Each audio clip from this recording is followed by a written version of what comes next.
Nate, do you have a buy for us? I bet you do. I sure do. Something that is pretty consistent every single year is that we see rookies have a post-buy bump because they get an extra week. They've already had a couple weeks. They're learning the system. They're getting used to the speed of the NFL, and then they have that bye week to really take it back, work with the coaches, and get ready for that second part of the season. And you know who's coming off of a bye? The Bears. And Roma Odunze is set for takeoff. I am so excited for what we're going to see from Roma Odunze. We're now coming off the bye. We knew it was going to be competitive in that wide receiver room with DJ Moore, Keenan Allen. So I'm not out here, just to preface this all, I'm not here saying that Roma Odunze is going to finish top 12 the rest of the season or anything like that. It's still going to be competitive in the wide receiver room. We just saw Keenan Allen catch 2 touchdowns in the last game that they played against the Jaguars. But so far, 17 catches, 246 yards, and a touchdown. And he already showed us a pretty good breakout game in week 3 on 6 catches with 112 yards, had 11 targets that game. I believe Keenan Allen was out for that game. So we know Roma Odunze can play. We know that he can produce. We've already seen it. It only took 3 weeks for us to see him break 100 yards. But since then, he has not broken 100 yards. Like I said, 246 yards on the year. So I think overall the vibes are kind of low for Roma Odunze, especially with the way that Malik Neighbors has played so far this season, Brian Thomas Jr. It almost feels like, oh, hey, Roma Odunze hasn't done the incredible rare thing that those guys are doing. So maybe he's not as good as we all thought. This is the time to take advantage of that before we have this post-bye breakout. Hey, I don't know if it's going to happen this week, week 8, or if it's going to be a little bit down the road, but I do think that things are going to consistently get better for Roma Odunze. And Caleb Williams continues to get better week in and week out. And between his relationship with Caleb and Rome off the field, and also the fact that, hey, as Caleb gets better, it's only going to give more opportunities for Rome. I think that we have a great situation growing over there in Chicago where Roma Odunze is going to be able to really produce by the end of this season. And Mike, he's still expensive. He's still expensive. I mean, you can go out there and you can try to throw a first-round pick for Roma Odunze, but it's going to require more than that. Anyone who picked him probably picked him in the top 5 or 6 in the first round this year. So it's going to take a little bit more, but not too much. I pulled some trades from Dynasty Daddy, and I like these costs right here, Mike. George Pickens for Roma Odunze and a third. I love that. I think I'm doing it. Like I said, we always talk about you buy a wide receiver, you're buying the quarterback too. And right now it appears that there's more long-term stability in Chicago at the quarterback position. Also, if you're competing, it's going to be a little up in the air about this trade, but if you're rebuilding, this is definitely a good trade to go get Roma Odunze for. Mike Evans and Deontay Johnson. I know Mike Evans is going to miss a little bit of time now. Sounds like he'll come back after the week 11 bye. Yeah. But Deontay is still out there. Had a bad week, unfortunately, but outside of this week, he's been really good. Well, Deontay Johnson plays for the Panthers, right? He sure does. So every week's going to probably be a bad week for the Panthers. Well, they're playing catch-up a lot, so there's lots of potential for Deontay. That is true. And then the last trade here, hey, Tyjae Spears is going to miss some time, so Tony Pollard in a second for Roma Odunze. Go out there, make some offers, guys, because Roma Odunze, you're going to be happy you had him. Sometimes to get better, you can't just sell crappy assets. You got to sell a good one or,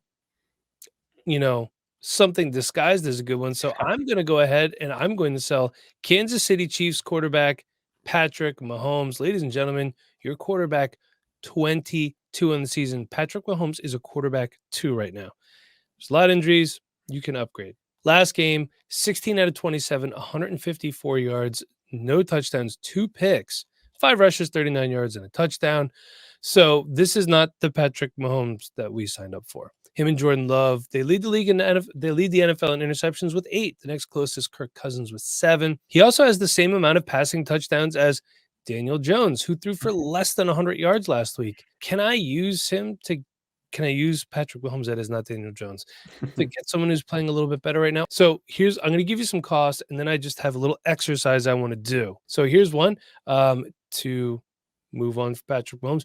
A.J. Brown in a 25-second. Yeah, I mean, it's going to be hard for me to move away from Mahomes unless I'm getting a quarterback back. I agree. A.J. Brown having a great season, but yeah, it's hard. I don't know if I would do this one. I'd want a little bit more on top of that one. Let's see. Keon Coleman, Justin Herbert, a 26th third and a 27th third for Patrick Mahomes. Yeah, I'm going to I'm going to still leaning on the Patrick Mahomes side. Herbert hasn't been the fantasy quarterback that we really want. He's kind of in the same boat as Mahomes fantasy wise, though he might be better than Mahomes fantasy wise with how bad he's been doing.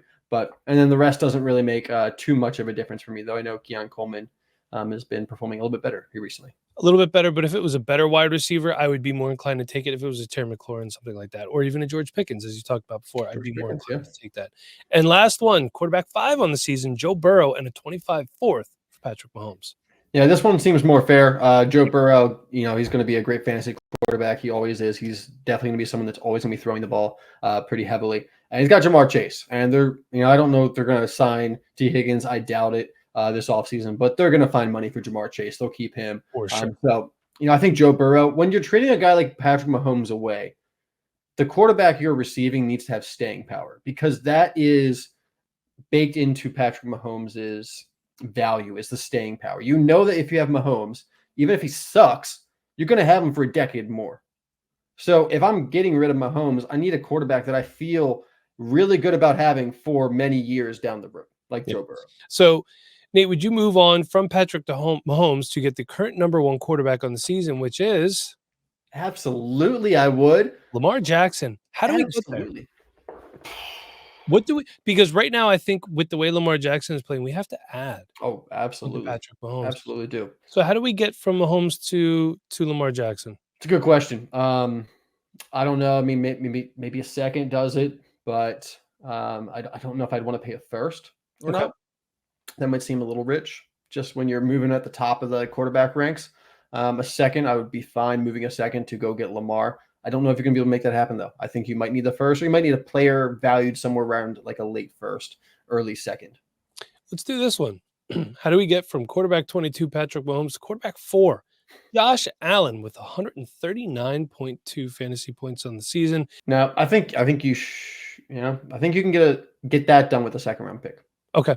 I'm just going to give you one more. If you want to go younger, want to go for a guy who was quarterback 1 for a little bit, how do we get from Patrick Mahomes to Jaden Daniels? I think that's a trade you possibly still could get straight up. I think you could. Because someone might be, trying to sell high on Jaden Daniels. I mean, I'm not saying that Jaden Daniels is going to suck after today, but also it's hard to maintain the level that he has maintained so far. He's playing really, really well as a rookie. And it's just unlikely that he's going to continue to play this well every single week the rest of his rookie year into his sophomore year. He's going to have ups and downs. As good as he has been, as good as the Commanders have been, I don't know how great of a team they still are. Yeah. I think there's still things there for the defenses to figure out because Cliff Kingsbury, as good as his offense is right now, it's a lot of screens. It's a lot of to one side of the field. I don't know how well it's going to continue to work, but it's obviously working really, really well right now. So I think you might be able to get that done straight up. Let's talk about Cooper Kupp because it sounds like Cooper Kupp's coming back. Currently, Keep Trade Cut has him at wide receiver 37 through 2 games this year, 18 receptions, 147 yards, and 1 touchdown through 2 games. It's just a target hog, man. Like I said, coming back soon, possibly this Thursday, but also rumored to be possibly traded over the next couple of weeks. And those rumors are listing the teams as the Steelers, the Chiefs, the Giants, the Patriots. Obviously, 2 of those are probably more fun than the other 2. Why the Giants and Patriots? I don't know what you're. But what are we doing with Cooper Kupp? Are we buying, selling, holding, avoiding? I'm going to hold right now. If I have him, just see what happens and what he does. And, if he goes somewhere good and I need him, I'm going to start him. If I'm not competing, I have Cooper Kupp and he goes somewhere, a good landing spot, then I'll move on from him. I would be willing to throw some seconds out there. It might have been better to throw some seconds out there when he was a couple weeks away from coming back. It's a little bit harder to buy injured players when they're coming back because everyone knows they're coming back and they want to see what happens. So it's going to be hard to buy Cooper Kupp right now, I think. But, if you can throw some seconds out there, get some conversation started, I think it could be well worth it because whether or not he's on the Rams or another team, he's going to score a lot of fantasy points. Exactly. When healthy, you know what he does out there. Yep. Next one I have, Brandon Ayuk, currently wide receiver 27 on Keep Trade Cut. This last game, Nate, 2 catches, 23 yards, no touchdown. He's only had 1 game over 100 yards this year, and that was 8 catches, 147 yards, no scores versus Arizona. His yardage total otherwise, his highest was 48 yards 2 times no touchdowns at all in the season, and he tore his ACL. Nate, what are you doing with Brandon Ayuk? Yeah, this is really disappointing, and yeah, I have a lot of Brandon Ayuk, so him tearing his ACL hurts me, hurts him. I'm glad he got paid though before the season. This is exactly why, he needed to get paid. Yeah. So as much as I didn't like him holding out, it worked out in his favor. Honestly, I'm not paying a first for him because if I'm a contending team, my first is late, and I don't need Brandon Ayuk in contending team. If I'm a rebuilding team, my first is early, and I don't want to pay an early first for Brandon Ayuk. So I'm willing to throw 2 seconds out there, which seems super cheap. I mean, that's a great value, I think, for Brandon Ayuk, who's a very talented wide receiver. I always say this with injured players: the best time to buy them is usually like 3 or 4 weeks after their injury, because there's been some time to settle. We kind of have forgotten about them because we're so invested each and every week. So I think 3 or 4 weeks from now, you throw 2 seconds out there, you might be able to get a deal done, or a second and another wide receiver that is producing right now. So I would be buying Brandon Ayuk, but maybe not right yet. Yeah. I'm going to hold, throw him on IR if I have him. And if I want to buy him, I'm going to wait until a team that is in the playoffs has him. And right when that last trade window is opened up, those playoff teams, they need a bump. Let's make a deal if I'm not in it. All right. We kind of have talked about this guy a little bit already, but let's talk about George Pickens. What are we doing with George Pickens, who has 31 catches for 474 yards and a touchdown so far this season? But in his first game with Russell Wilson starting this past week, 5 receptions, 111 yards, and 1 touchdown. What are we thinking? How cheap could I buy him? It's one of those things where if you're going to throw 2 seconds to Brandon Ayuk, why not throw 2 seconds for George Pickens? He's going to be playing. He's healthy right now. And yeah, only 5 catches, 11 yards, and a touchdown, but it was still a touchdown. So it's a salvageable game for George Pickens. You're over 10 points there. That's a good Mike, flex. I think I made a mistake. I said 111 yards because I think I made a mistake with that 11 yards. So it was 111 yards, just to confirm. Even better. If I could get him for 2 seconds, then if I'm a contending team and I think it's going to be a late first right now, I'm okay with that. I don't hate George Pickens. I don't love George Pickens, but he's playing, he's being productive. Yeah, and there's not much other competition for targets on that team. So I'd be willing to pay a late first. I will be honest, I probably won't be doing it in my leagues, but I think valuation-wise, a late first, like you're expecting that to be like a 10, 11, 12. I'm okay with it because George Pickens is still young. He's got plenty of his career ahead of him. Though, if I look at recent Steelers wide receivers and how they perform after their first contract, I might be avoiding. All right, next one. Tight end 11 on the season. Travis Kelce, tight end 11, according to Keep Trade Cut. 4 catches, 17 yards, no touchdowns, and no touchdowns on the season at all, with wide receivers dropping left and right in Kansas City. I mean, look, Travis Kelce was amazing no matter what. And now this, I mean, what's going on, Nate? What are you doing? Yeah, I'm holding him where I have him because we've lost a couple wide receivers for the Chiefs. Why isn't Travis Kelce stepped up into that role? I'm confused right now on where the production is because they need somebody. And that might be part of the reason the production has dropped is because there is no one else out there to take away the defense's attention. If I have him on my roster, he's going to retire my roster. So I'm holding him wherever I have him because at any moment he can break out. Mahomes can find that magic and he can be, he could be the tight end 1 the rest of the season. It can absolutely happen any week. Yeah. Tight end 15 on the season. If you want to move on, now's not the time. Let him have a big week or 2, which will likely happen. Look at Mark Andrews, 3 touchdowns in the last 2 games. It took him a while to get started. We've had a lot of tight ends take a while to get started this year. Travis Kelce might be right around the corner. All right, next I got Chris Godwin. Currently, Keep Trade Cut has him at wide receiver 25, but that is dropping as we speak, I'm sure. Unfortunately, dislocated his ankle last night. He is out for the rest of the year, but in 7 games played so far this season, 50 catches, 575 yards, 5 touchdowns, was on a career high pace. Just looked incredible. Will be 29 next season, coming off the injury. What are you thinking? Yeah, this is another situation, much like Brandon Ayuk. Hold, throw him on IR. If you want to buy him, wait a little bit, 3 or 4 weeks, like you said. Yeah, it's a shame too, playing so well. Yep, and I think because Godwin's a little bit a little bit older than Brandon Ayuk. He'll be 29 next year. I think you might be able to get him a couple weeks from now for a second-round pick. I agree. Yeah, I feel like that would be at least a good starting point to get talks going. Yep. All right, we got one more. Nate, Alexander Madison on Keep Trade Cut. He's running back 55.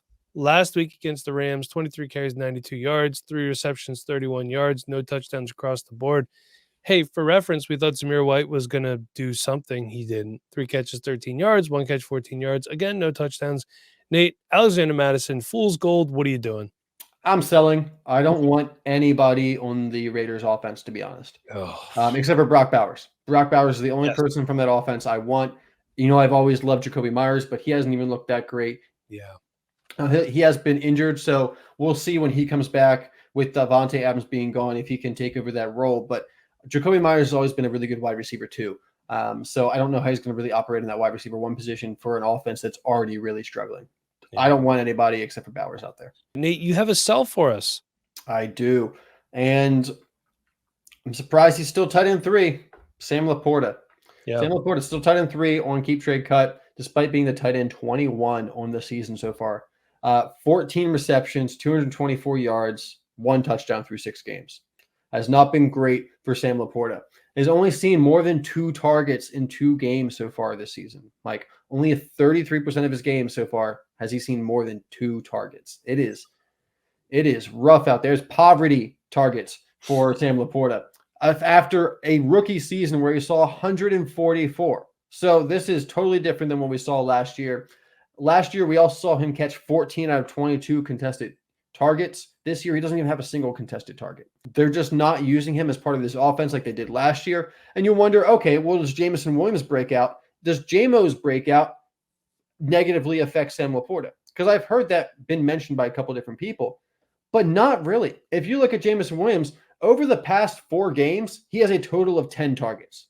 Yeah. Jameson Williams is not out there taking away Sam Laporta's targets. Sam Laporta is just not being used as a main receiving option in this offense like he was last year. There is really no obvious answer as to why. He doesn't look bad. He's still racking up the yards after the catch when he gets the opportunities. The last 2 games, he's had 1 catch, but one was for 50 yards, one was for 30-something yards. So, he's still out there producing when he gets a chance. He's just not getting any opportunities.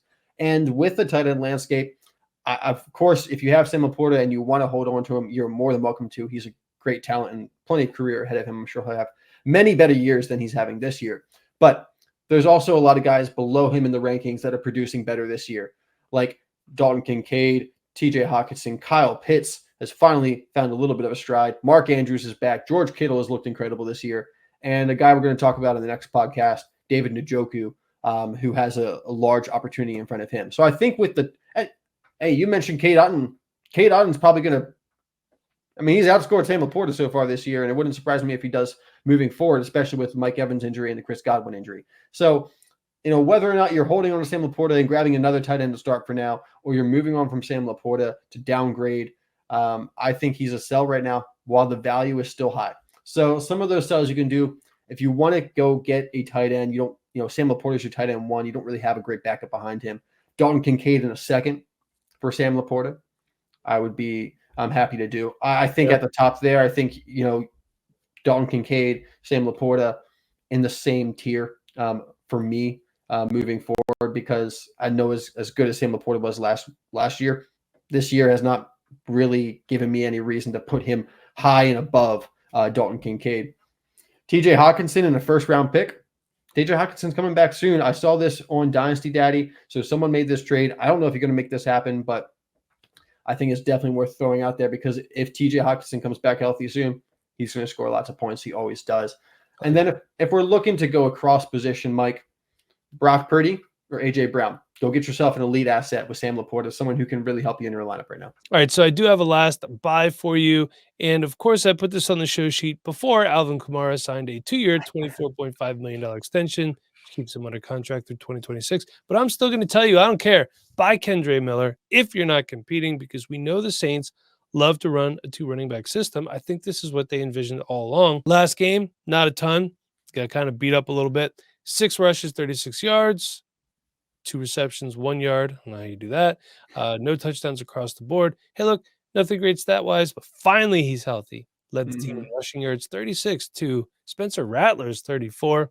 Kamara did have 1 more carry, 7, but only 10 yards rushing. Now, this goes into what I talked about before. We heard rumors that Kamara requested a trade, and despite his struggles, as the Saints have lost 5 games in a row, He's set on staying put as per Alvin Kamara on X. I ain't request a trade, so that's a lie. I'm in an orange robe on the way to Knoxville. Hashtag who dat? That was them going to watch Tennessee beat Alabama. So if Miller does continue to lead the team in rushing, which could happen because we know Alvin Kamara, very good in the receiving game. So Miller has a chance. This could be your last buy low opportunity. But what does it cost to get him? That's the important thing. Nate, Brian Robinson, Kendre Miller in a second. Tale of two different teams here, I think. Yeah, I love Brian Robinson. You've really turned me on to Brian Robinson. I'm happy where I have him. So yeah. Kareem Hunt in a 25 fourth. I don't mind that price if you're like you said, not contending team. Yeah. Last one, Calvin Ridley and a 27 third. 27 third. I can't believe we're there already. We're all the way out there. I've never been a Calvin Ridley fan, especially not now. So we know. I mean, I probably wouldn't go after Kendre Miller, but I don't know what you can get for Calvin Ridley right now anyway. So yeah, I don't know. The Titans offense, it's just another team that, like the Raiders, they need a complete teardown. Just start from scratch.